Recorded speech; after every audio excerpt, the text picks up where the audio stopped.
real-time situation. And I'd like to share the story because it perhaps best describes what otherwise is a nebulous concept regarding precisely how feeling-based prayer works in our lives. During the 1990s, early 1990s, the desert Southwest was experiencing one of the worst droughts in history.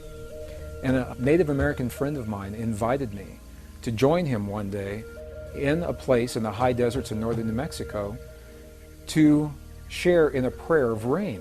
He didn't have to ask me twice. I said, "You bet, I'd love to participate and see what this prayer is all about."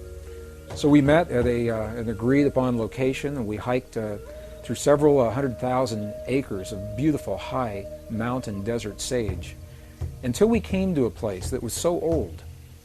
Even the people today don't know who built this place. It was essentially a stone circle, and each stone was placed just as it was by the hands of the ancestors so long ago. And it was in this place that my friend began his prayer. What he did was he removed his shoes, stepped into the circle in his bare feet. He honored all of his ancestors. He simply said, "All of my ancestors, all of my ancestors." Honored the four directions. He turned his back to me, held his hand in a prayer position just a few seconds. And then he turned around and looked at me and he said, "I'm hungry. Let's go get a bite to eat." And I said, "I thought you were going to share this prayer. I thought you were going to pray for rain." And he looked at me and he said, "No." He said, "Because if we prayed for rain, rain could never happen. Because the moment you pray for something to occur, you've just acknowledged that it does not exist in that moment." And I thought about what he said. It made a lot of sense to me. If I say, "Dear God, please let there be peace in the world," what I'm saying in that moment is that peace isn't there. And I may inadvertently be empowering the very condition that I would like to change. And the same with a healing in my body or the body of my loved ones. So I asked my friend, I said, "If you didn't pray for rain just then, what did you just do? What happened when you closed your eyes and you turned your back to me just for those few moments?" And what he said was this. He said, "When I closed my eyes, I began to feel the feeling of what it feels like to have rain in our Pueblo village."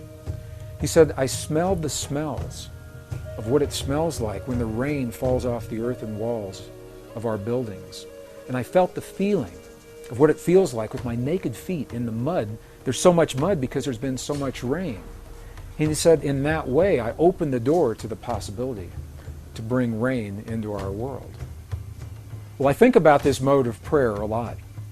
Later that afternoon, something amazing happened. I was watching the weather maps, and the drought that had happened for so long suddenly changed. We saw the high-pressure system move across Utah and then dip down from Colorado into northern New Mexico and make a little U-turn and come right back up. We had rain that night, and we had rain all the next day. It rained, and I called my friend. And I asked him, I said, "There's so much rain, the valleys are flooding, the roads are flooding. What in the world is going on?" And he was quiet just for a moment, and he said, "That's the part of the prayer." He said, "I never quite figured out." So I have no way of scientifically validating that my friend's prayer had anything to do with that rain. But the correlations are so high. We see it happen so many times, we know there is an effect.